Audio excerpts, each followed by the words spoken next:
I was arrested February 8th of 2005. I was arrested by the FBI and the Charleston, South Carolina Police Department, local PD there. Within 45 minutes of Secret Service, they come in, they take over the case. I was then offered a deal.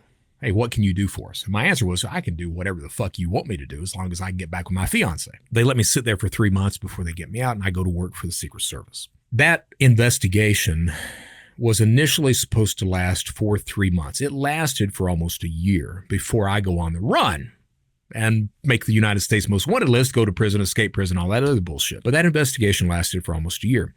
There was a lot of improprieties that took place during that investigation. We had agents. The way the investigation worked, what happened was I was in Charleston, South Carolina.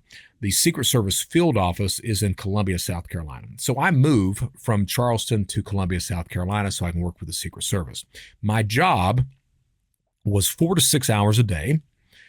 I would go in to the Secret Service office and to their war room, which was, about 30 feet by 12 feet. I would go in there. They had me on a laptop hooked up to an outside internet line. That laptop was also hooked up to a 50-inch plasma monitor mounted on the wall, so they could view everything that was going on. At the same time, that laptop had Camtasia and SpectraPro. So Camtasia would capture a screenshot every 15 seconds. SpectraPro was a keylogger, so they were able to track everything that was going on that laptop. At the end of every night, all of that information was burned to a DVD, was put on a spindle at the end of the night. At the same time, in that room, there were always 2 Secret Service officers and a South Carolina law enforcement official in the room at all times. Now, sometimes the SLED person would not show up, but there was always Secret Service there, all right? They had a desktop computer that was literally next to my laptop, and their desktop was hooked up to an outside line as well. I talked about some of the improprieties, some of the things that happened during that investigation. The first few weeks, they were very diligent. They asked questions. They paid attention to every fucking thing that I was doing. The problem is that when I am online, I'm scary, to say the least. I'll have 30 windows open, and the speed at which I'm navigating those windows and having conversations and talking to multiple people, that multitasking is very intimidating, and it's very hard to follow through with that. The first couple, 3 weeks, Secret Service and SLED, they were like, shit, man, what's going on? Slow down. What's going on? Walk us through this. Bam, bam, bam. The thing is after you see that shit for a couple weeks, your ass becomes bored. They became bored. So what did these fucking idiots do?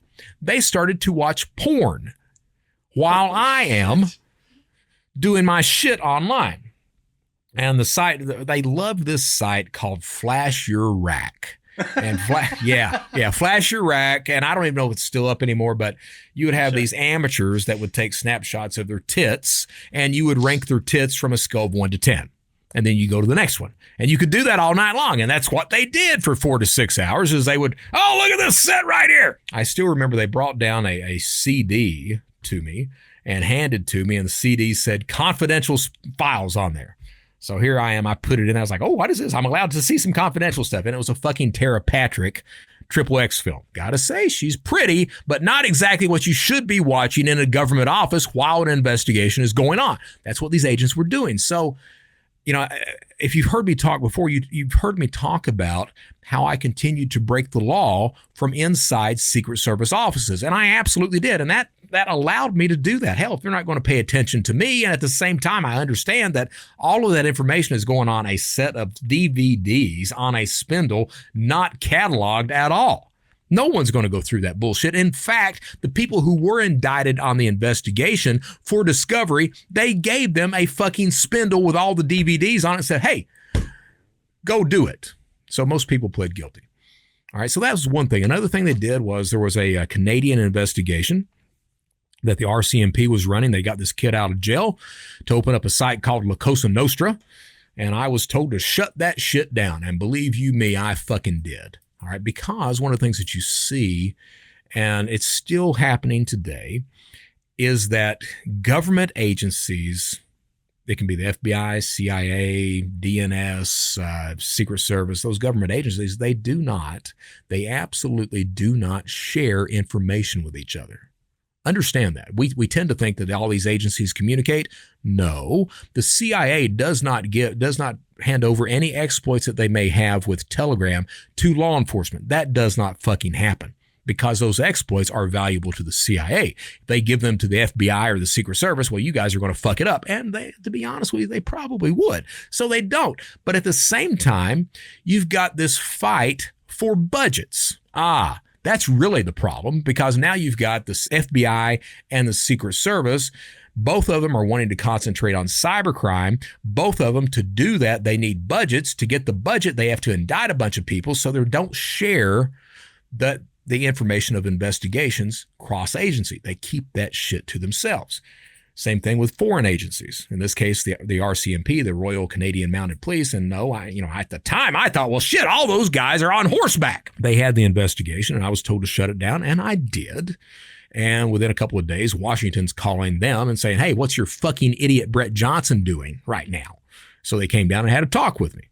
That was just some of the improprieties. So 3 months into my tenure at the Secret Service field office, and yes, by this point, I am absolutely committing crime on that laptop, all right? So 3 months into that, I walk into the office. I had a burner phone at that point. I wasn't allowed to take it back home with me. I had to stay at the Secret Service field office. I walk in, I sit down, I log into, at that point in time, it was Scandinavian Carding. There were a few sites, a few criminal forums that were up. Scandinavian Carding was up. Mazafaka was up. The International Association for the Advancement of Criminal Activity was still alive. There were several sites that were still alive. So I log into these sites. As soon as I log in, my burner phone starts to ring. That's odd. No one should have that fucking number. The person that's communicating with me on the other end, they're using TTL. So TTL is what phone companies use if someone has hearing loss or something like that in order to communicate with you.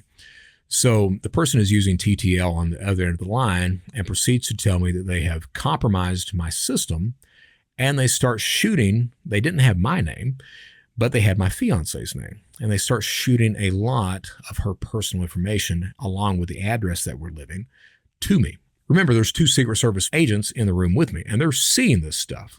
Now, they think that it's me, that I've arranged this bullshit to try to get out of the investigation. So they look at me, let's go check out your fucking apartment, Brett. We go search the apartment. My fiance is there. They figure out pretty quickly, well, no, it's not Brett. It's some outside guy who somehow has compromised something. And I tell them at this point in time, hey, I really think that this machine has a keylogger on it, and we need to format immediately. And they tell me, nah, it's fine. We don't format for 3 months. During that 3-month time, this attacker takes over an eGold account, takes over email accounts, and monitors every single thing that I'm typing because there's a keylogger on there. Okay, so he gets all the credentials, all that, and starts trying to mine out information. He's publishing a lot of this information as well. He never finds out my real name, and I don't find out his real name. Now, the Secret Service people, they do find out his real name. He's coming from Illinois, and we find an IP address from Northwestern is the way we track him. And the way we tracked him, back then what criminals used to communicate, we didn't have Signal back then or WhatsApp or Telegram or anything else like that. We had ICQ, okay? So if you were using an earlier version of ICQ to message people, it would show the IP address of the person that you were messaging, okay? So what this guy was doing, he was using proxy addresses, but he wasn't using proxies immediately. He would communicate with you, and then finally he would switch over to a proxy address. So we were able to get his real IP address. The 2 Secret Service agents, Bobby Kirby and Brad Smith. Now, just to let you know about these improprieties, Bobby Kirby, who I respect the man, I like the man.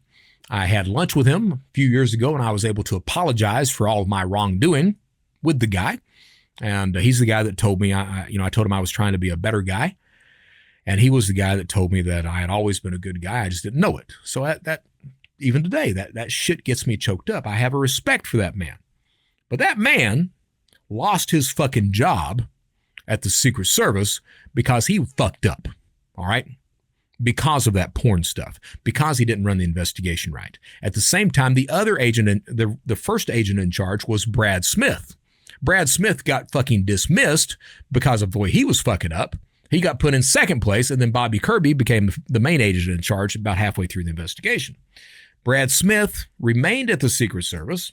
Today he is not at the Secret Service. He is working for Patriots Group International, which is a CIA front-run agency. And they do some mercenary work, shit like that. Yeah, it turns out I know a little bit. They tracked down who the attacker is in Illinois. Brad and Bobby fly up there to talk to this guy. And they talk to him. And this guy, and during my previous show, episode 46, I actually show the documents. This guy admits to it. Not only does he admit to that, so when we were talking to him, because I was pissed. I was absolutely pissed. That breach, him putting the keylogger on the system and publishing all that information is a lot of what led to the and to be fair, that relationship that I had with my fiancée Elizabeth, that was not going to work out. It was not. We were both very toxic for each other. Yeah, there was love there, but we were both very toxic. We both were very dishonest with each other, and we both absolutely did not need to be with each other. So it was, and I had lied to her about my past. So that's a recipe for disaster. That was going to end. But what helped speed that up was this guy breaking in and hacking into that government laptop.